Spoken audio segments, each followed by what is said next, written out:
Welcome to Surya's TV good evening news. ఎన్నికల code అమల్లోకి వచ్చిన నేపథ్యంలో విజయవాడ సిపి కాంతి రాణా టాటా మంగళవారం రాజకీయ నాయకులకు, ప్రజలకు, సోషల్ మీడియా యూజర్లకు కీలక సూచనలు చేశారు. శాంతియుత వాతావరణంలో ఈక్వల్ ప్లేయింగ్ గ్రౌండ్ అందరికీ కల్పిస్తూ మనము ఎన్నికలు నిర్వహించాల్సి ఉంటుంది. దీనిలో భాగంగా ఎన్ఫోర్స్మెంట్లో భాగంగా ఈ సంవత్సరం జనవరి నుంచి మొన్న నోటిఫికేషన్ రిలీజ్ అయ్యే వరకు కూడా ఇప్పటిదాకా 4.19 అంటే 4,19,00,000 క్యాష్ని మనం సీజ్ చేయడం జరిగింది. అదేవిధంగా non duty paid liquor and duty paid liquor మొత్తం 23,000 లీటర్లు మనం సీజ్ చేశాము. ఇది స్టేట్లో హైయెస్ట్. అదేవిధంగా ఐడి లిక్కర్ ఎస్పెషల్లీ మన మైలవరం, తిరువూరు అసెంబ్లీ కాన్స్టిట్యున్సీస్లో ఐడి లిక్కర్ ఒక 50,000 వరకు కూడా మనము సీజ్ చేయడం జరిగింది. అంతేకాకుండా ఒక 171 kg ఆఫ్ గాంజా కూడా పట్టుకున్నాము. 33 kg of silver and 3.4 kg of gold కూడా మనము సీజ్ చేయడం జరిగింది. ఇది total value of seizures more than 10 crores. Is the highest in the state in any unit.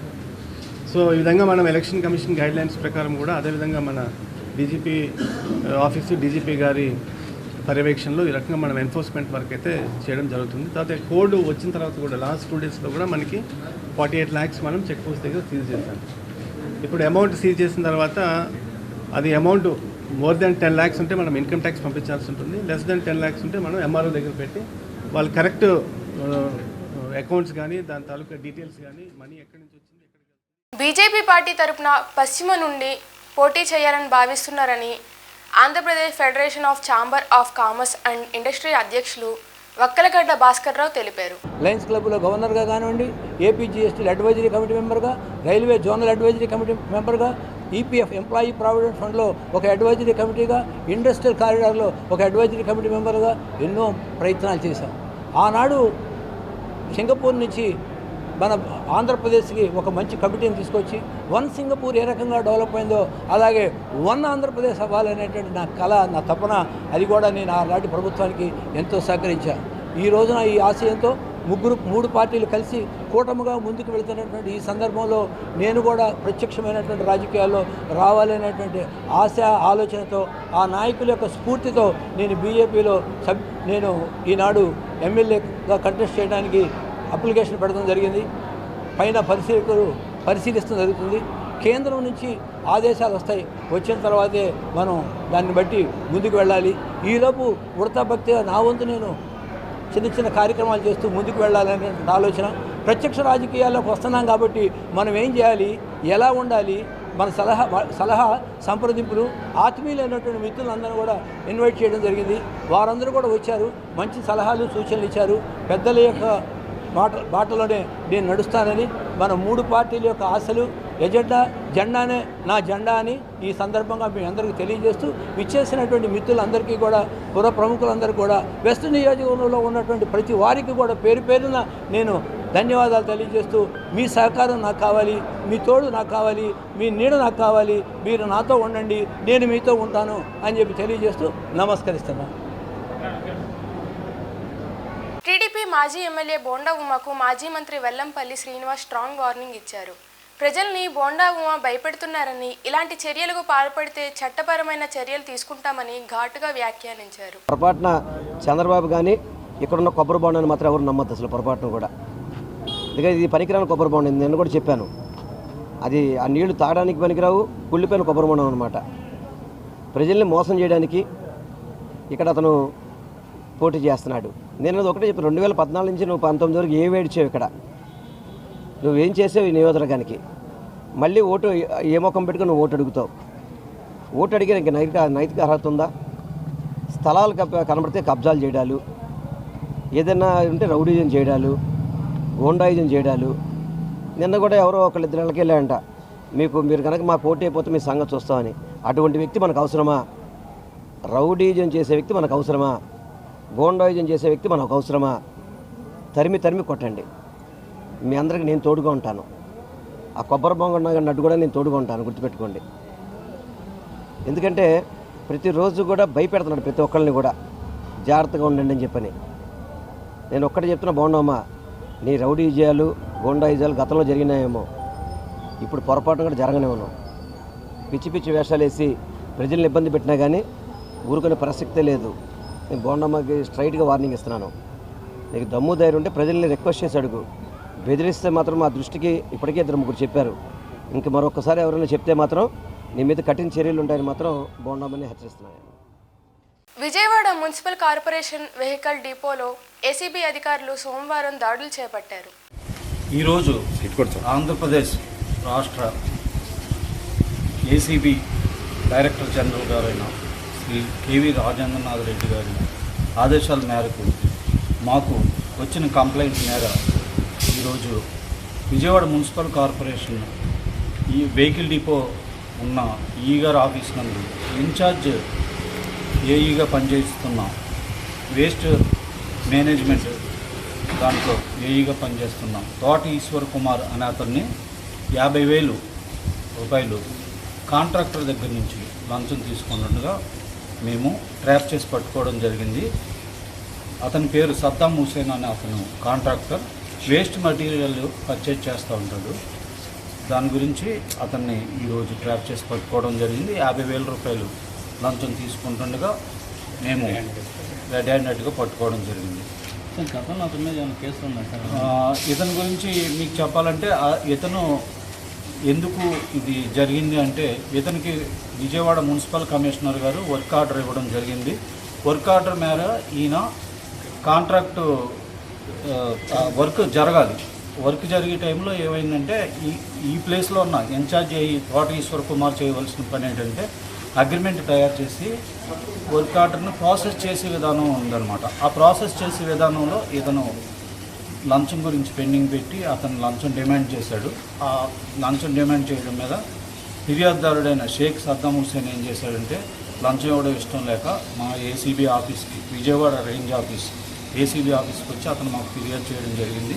ఆ ఫిర్యాదుని మేము రిజిస్టర్ చేసి ఈరోజు అతన్ని రెడ్ హ్యాండెడ్గా 50,000 లంచం తీసుకుంటుండగా మేము పట్టుకోవడం జరిగింది. గతంలో ఏమన్నా కంప్లైంట్ ఏమన్నా సార్ మనకి ఏసీబీ సెల్కి కానీ కానీ అలాంటివి ఏమీ రాలేదండి కంప్లైంట్స్. రాష్ట్రంలో 12% ముస్లింలకు అనాదిగా అన్యాయం జరుగుతూనే వస్తుందని ఆంధ్రప్రదేశ్ రాష్ట్ర ముస్లిం చైతన్య వేదిక అధ్యక్షులు నాగూర్ అన్నారు. నమస్కారం, నా పేరు నాగూరు, ఆంధ్రప్రదేశ్ ముస్లిం చైతన్య వేదిక రాష్ట్ర అధ్యక్షుడిని. ఈరోజు మీడియా సమావేశం నిర్వహించడానికి కారణం, ఆంధ్రప్రదేశ్లో 12% ముస్లిమ్స్ ఉన్నాం. వీటికి కనీసం ఒక ఎంపీ స్థానాన్ని కూడా కేటాయించకపోవడం చాలా దారుణం, ఇరు పార్టీలు ఏరైనా సరే. అలాగే వక్ఫ్ బోర్డు ల్యాండ్ ఎన్నో ఉన్నాయి. వక్ఫ్ బోర్డు ల్యాండ్ చట్టాలన్నీ తీసుకొచ్చి ఏవేవో ఈ మొత్తం కూడా ముస్లిమ్స్ అందరినీ కూడా తప్పుదోవ పట్టిస్తున్నారు. ఇలాంటప్పుడు ఏంటంటే ముస్లిం అందరూ కూడా ఒక చైతన్యం పరచాలని చెప్పి ఇక్కడ పార్టీలు ఏ పార్టీలు మద్దతు తీయకుండా మేము చైతన్యం పరచడానికి ఒక సంవత్సరం నుండి కృషి చేస్తున్నాము.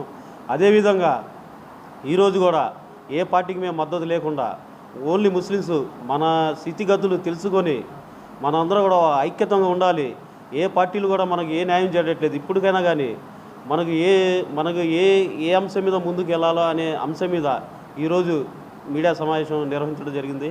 ఇక నుంచి మేము ప్రతి గడపకి, ప్రతి ఇంటికి మా ముస్లిం సమస్య మీద, జరుగుతున్న దాడుల మీద, అన్నిటి మీద ప్రతి గడపకి వెళ్తామని చెప్పి మేము ఆంధ్రప్రదేశ్ ముస్లిం చైతన్య వేదిక ద్వారా తెలియజేస్తున్నాం. అదేవిధంగా మేము ముస్లిం చైతన్య వేదిక ద్వారా కూడా ఇంకా కొన్ని సంఘాలు కూడా మనకు మద్దతుకు వచ్చాయి. వారికి కూడా మేము పేరు పేరున ధన్యవాదాలు తెలుపుతున్నాం. ఇక్కడ నుంచి మా పార్టీలతో సంబంధం లేకుండా ప్రతి గడపకి ప్రభుత్వాలు మాకు చేస్తున్న అన్యాయాల మీద ప్రతి గడపకి వెళ్ళి ఈ సమస్యలు మొత్తం తెలియపరిచే విధంగా ఇక నుంచి మేము ముందుకు వెళ్తామని చెప్పి నేను తెలియపరుస్తున్నాను. ఈ విధంగా ఓకే, ఈ యొక్క కార్యక్రమానికి మీడియా మిత్రులందరూ కూడా. ప్రధాని మోడీ చిలకలూరిపేటలో తన హోదాను మరిచి అనేక అవాస్తవాలు చెప్పారని సిపిఐ రాష్ట్ర కార్యదర్శి కె రామకృష్ణ ఆరోపించారు. బహిరంగ సభ సాక్షాత్తు మన దేశ ప్రధాని నరేంద్ర మోడీ గారు హాజరైన బహిరంగ సభ చిలకలూరిపేటలో జరిగింది. మరి చిలకలూరిపేట బహిరంగ సభలో ప్రధాని నరేంద్ర మోడీ గారు ఆయన తన బాధ్యతను విస్మరించి తన హోదాను కూడా మర్చిపోయి అనేక అవాస్తవాలు, అబద్ధాలు మాట్లాడారు. పైగా గత 5 ఏళ్లుగా రాష్ట్రంలో అధికారంలో ఉన్న జగన్మోహన్ రెడ్డి ప్రభుత్వానికి అన్ని రకాలుగా సహకరించి, ఈవెన్ కేసుల విషయంలో కూడా ఆయనకు సహకరించి, ఈ రాష్ట్రాన్ని అప్పుల పాలు చేసి దివాళా తీయించడంలో కూడా పూర్తిగా సహకరించింది ఆయన కేంద్ర ప్రభుత్వం అయితే, ఈరోజు జగన్మోహన్ రెడ్డికి కాంగ్రెస్కి సంబంధాలు ఉన్నాయి, వాళ్ళంతా ఒకటే అని ప్రచారం చేస్తూ ఉన్నాయంటే ఈ ప్రధానమంత్రి కనీసం సిగ్గు ఎగ్గు ఏమైనా ఉందా అని నేను అడుగుతూ ఉన్నా. ఒక అవాస్తవాలు మాట్లాడే ప్రధానమంత్రి, అబద్ధాలు చెప్పే నరేంద్ర మోడీ, సిగ్గు ఎగ్గు లేకుండా ఏది పడితే అది మాట్లాడే ప్రధానమంత్రి మనం చూస్తూ ఉన్నాం. పైగా ఏం చేస్తూ ఉన్నాడు? అసలు రాష్ట్రానికి సంబంధించి ఒక్క కీలక అంశం గురించి అయినా మాట్లాడావా? ప్రత్యేక హోదా గురించి మాట్లాడావా? విభజన హామీల అమలు గురించి మాట్లాడావా? లేదా విశాఖ ఉక్కు ఫ్యాక్టరీ ప్రైవేట్ పరం చేయననే విషయం ఏమైనా మాట్లాడినావా? మరి అమరావతి రాజధాని అంశం గురించి, 3 రాజధానుల అంశం గురించి ఒక్క మాట అయినా మాట్లాడావా? నువ్వు అవాస్తవాలు మాట్లాడతావు. పైగా ఏమో మైండ్ గేమ్ ఆడుతా ఉన్నావు. 370 గెలుస్తాం, 400 గెలుస్తాం. నువ్వు 400 గెలిచేవాడు. రాష్ట్రంలోని రాజకీయ పార్టీలు చేనేత సామాజిక వర్గానికి అన్యాయం చేస్తున్నాయని all India weavers federation AP శాఖ అధ్యక్షుడు బండారు ఆనంద ప్రసాద్ మండిపడ్డారు. పరంగా చూడాల్సిన విషయాలకు వస్తే వ్యవసాయం ఏ విధమైతే మొదటి స్థానంలో ఉంది, దాని తర్వాత స్థానం ఆక్రమించుకొని ఉపాధి కల్పించడంలో ప్రముఖమైన పాత్ర పోషించుతున్నది మన చేనేత పరిశ్రమ. అటువంటి చేనేత పరిశ్రమ చారిత్రకంగా కల్చరల్ హెరిటేజ్ కలిగినటువంటి ఈ సున్నితమైనటువంటి ఈ పరిశ్రమను ఈనాటి రాజకీయ వ్యవస్థలో ముఖ్యంగా అణగారిపోయి అణగదొక్కి రాజ్యాంగపరంగా అయితేనేమి, రాజ్యాంగపరంగా కల్పించిన హక్కులను 43 ఆర్టికల్ ప్రకారం కల్పించినటువంటి హక్కులను కూడా కాలదోసి వాటిని అణగదొక్కి ఈ రాజకీయ సంస్థలు ఏ ప్రభుత్వం అయితేనేమి అప్పటి నుంచి ఇప్పటి వరకు ఏ రకాలైన ప్రభుత్వం, కేంద్ర ప్రభుత్వం అయితేనేమి, రాష్ట్ర ప్రభుత్వం అయితేనేమి వివిధ రకాలుగా చేనేతలను అణగదొక్కి చెందవలసినటువంటి కనీసమైనటువంటి లభించవలసినటువంటి విషయాలను కూడా పక్కన దోసేసి చేనేతలను ముఖ్యంగా అణగదొక్కిన వ్యవహారం అయితే ఉంది. ప్రస్తుత రాజకీయ పరిస్థితుల్లో మన ఆంధ్రప్రదేశ్లో చూస్తూ ఉంటే ఎక్కడా లేనటువంటి విధంగా ఒక రాజకీయ రాక్షసత్వం ఏర్పడింది. రాజకీయంగా మనకు చేనేతలకు లభించాల్సినటువంటి దామాషా పద్ధతిలో 14 నుంచి 18% ఉన్నటువంటి పర్సంటేజ్ విషయంలో ఈ జనాభాను అసలు ఏమాత్రం గుర్తింపు లేకుండా వాళ్ళని పక్కన పెట్టేసి కేవలం ఒక్కొక్క నియోజకవర్గంలో 2000, 3000 ఉన్నటువంటి ఈ ఆధిపత్య కులాలను ముందుకు తీసుకొచ్చి వాళ్ళ ధనబలంతోనూ దారిద్ర్య బలంతోనూ ఈ విధంగా చేనేతకు దక్కవలసినటువంటి చేనేతల ఓట్లతో చేనేతలు ప్రాతినిధ్యం కల్పించిన నియోజకవర్గాల్లో కూడా కేవలం అణగదొక్కి సామాజికంగా రాజకీయంగా ముందుకు రానియకుండా చేసినటువంటి పరిస్థితులను మేము పూర్తిగా గత 15 ఏళ్లుగా గోలగాని ట్రస్ట్ ద్వారా పశ్చిమ నియోజకవర్గంలో సేవా కార్యక్రమాలు చేసిన గోలగాని రవికృష్ణకు బీజేపీ నుండి ఎమ్మెల్యే సీట్ కేటాయించాలని ఆంధ్రప్రదేశ్ బీసీ చైతన్య సమితి రాష్ట్ర ప్రెసిడెంట్ నాయకులు కేవీ రామారావు కోరారు. కరోనా టైంలో పేదవాడికి రూపాయి లేకుండా మరి గోలగాని ట్రస్ట్ నుంచి 10,000 మందికి ముందివ్వడం జరిగింది. అట్లాగే కొంతమంది నాయ బ్రాహ్మణులకి కిట్లు కూడా కరోనా టైంలో ఇవ్వడం జరిగింది. పారిశుద్ధ్య కార్మికులు వాళ్ళకు కూడా పిలిచి 1 టౌన్ ఏరియాలో వారికి కూడా బట్టలు అవన్నీ కూడా అందించారు. ప్రతిసారి కూడా అన్నింటిలో కంటే అన్నదానం ముఖ్యమని భోజనాలు కూడా మేము ఏర్పాటు చేస్తున్నారు ఆ టెస్ట్ నుంచి. ఆ టెస్ట్ చాలా వరకు సేవ చేస్తుంది. ఈరోజు ముఖ్యంగా ఏమిటంటే మా బీసీలకి అవకాశం ఇవ్వాలని పార్టీ మేము కోరుతున్నాము. ఈరోజు అందరూ వేరే కులాలు చేస్తున్నారు. బీసీలో మాకు ఇంత పర్సెంటేజ్ ఉన్నా కూడా బీసీలకు ఎందుకని ఎమ్మెల్యేలుగా రాలేకపోతున్నాం అనేది బాధాకరంగా ఉంది. అట్లాగే మరి ఈ 3 పార్టీల కలయికలో జరిగింది కాబట్టి ఈసారి గోలగాని రామకృష్ణ గారికి, రవికృష్ణ గారికి ఈ అవకాశం ఇవ్వాలని కూడా నేను మనస్ఫూర్తిగా కోరుకుంటూ ఈ కార్యక్రమానికి ముఖ్యంగా ఎందుకంటే కష్టపడి పనిచేసి ఆయన అమెరికాలో ఉన్నా సరే ఇక్కడ పిలిస్తే పలికే వాళ్ళు ఉన్నారు. ప్రతి దానికి కూడా కార్యక్రమం ఉందంటే ముందు ఉండేది గోలగాని ట్రస్ట్. ఈ ట్రస్ట్ ద్వారా చాలా వరకు పేదవాడికి కొన్ని సంక్షేమ పథకాలు కూడా అమలు జరుగుతున్నాయి. ఈ పథకాలన్నీ కూడా ప్రభుత్వం వారు గుర్తించి తన రాజకీయ ఎదుగుదలను అడ్డుకునేందుకు కొందరు ఉద్దేశపూర్వకంగా విష ప్రచారం చేస్తున్నారని ఏఐడిసి చైర్మన్ బండి నాగేంద్ర పుణ్యశీల అన్నారు. వాళ్ళేం చిరు వ్యాపారస్తులు కాదు. పెద్ద పెద్ద లారీ లోడ్లన్నీ రోడ్ల మీద అడ్డంగా పడేసి ప్రజలకు ట్రాఫిక్కి ఇబ్బంది కలిగిస్తూ వ్యాపారాలు చేసేటటువంటి వ్యక్తులు. అయితే ఈ విషయం ఈ 3 ఏళ్లలో నేను పెద్దగా పరిశీలన చేయకపోయినా, ఎందుకంటే వాళ్ళు కూడా ఈ డివిజన్లో ఎన్నో సంవత్సరాలు బట్టి ఎక్కడి నుంచో వచ్చి ఇక్కడ బతుకుతున్నా కూడా మేము పెద్దగా పట్టించుకున్నటువంటి పరిస్థితి. అయితే మాకు వచ్చినటువంటి ట్రాఫిక్ సమస్యల నిమిత్తం ప్రజల దగ్గర నుంచి మాకు వచ్చినటువంటి కంప్లైంట్లను బట్టి 6 నెలల క్రితం వీళ్ళ గురించి కమిషనర్ గారికి కంప్లైంట్ ఇస్తే అప్పుడున్నటువంటి ట్రాఫిక్ సిఐ వెంకటరమణ గారు, శానిటరీ ఇన్స్పెక్టర్ గారు, బిల్డింగ్ ఇన్స్పెక్టర్ గారు కమిషనర్ గారి ఆదేశానుసారం ఒక మీటింగ్ పెట్టి మీరు అడ్డదిడ్డాలుగా వ్యాపారాలు చేయకూడదు, లైసెన్సులు లేకుండా వ్యాపారాలు చేస్తే మేము ఒప్పుకునేది లేదు, మిమ్మల్ని ఇక్కడి నుంచి పంపించేస్తామని కూడా ఎన్నో మార్లు చెప్పినా లైసెన్సులు లేని వాళ్ళందరూ నోటీసులు తీసుకోండి అంటే ఆఫీసర్ల మీద జులుం చేస్తూ బతుకుతున్నటువంటి పరిస్థితి.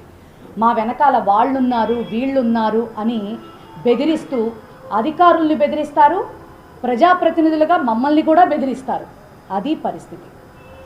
అయితే ఇటీవల ఒక వీడియో నా భర్త గారైనటువంటి రాజ్ కుమార్ గారి మీద హల్చల్ చేయించారు.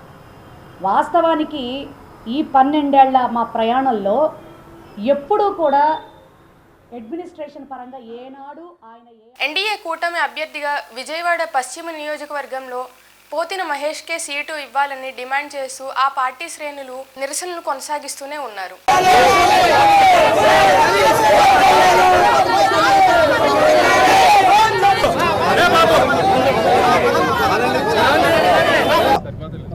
యువత ఆధ్వర్యంలో పోతిన మహేష్ గారికి టికెట్ను కేటాయించాలని, అదేవిధంగా పశ్చిమ నియోజకవర్గంలో నాలాంటి యువకులందరికీ కూడా ఒకే తాటి మీదకి తీసుకువచ్చి రాజకీయ విద్య నేర్పించినటువంటి పోతిన మహేష్ గారికి తక్షణమే టికెట్ను కేటాయించాలి. 5 సంవత్సరాల కాలంలో అనేక సమస్యల మీద పోరాడి కేటీ రోడ్ కానీ, ఎర్రకట్ట కానీ, అదేవిధంగా కొత్తగూళ్ళ భూముల విషయంలో కానీ, 3 సింహాల ఘటనే కానీ అనేక సమస్యల మీద పోరాడి అలుపెరగని పోరాటం చేసిన యోధుడు పోతిన మహేష్ గారికి ఎమ్మెల్యే టికెట్ను కేటాయించాలి. అదేవిధంగా యువకులు రాజకీయాల్లోకి రావాలి, రాజకీయంగా అభివృద్ధి చెందాలి అని చెప్పి భావించే ఏకైక వ్యక్తి మన పోతిన మహేష్ గారు. పవన్ కళ్యాణ్ గారికి ఒకటే విన్నపం చేస్తూ ఉన్నాం, ఈ సీట్ల పంపకాలలో పునరాలోచన చేసి తక్షణమే పోతిన మహేష్ గారికి సీట్లు కేటాయించాలి.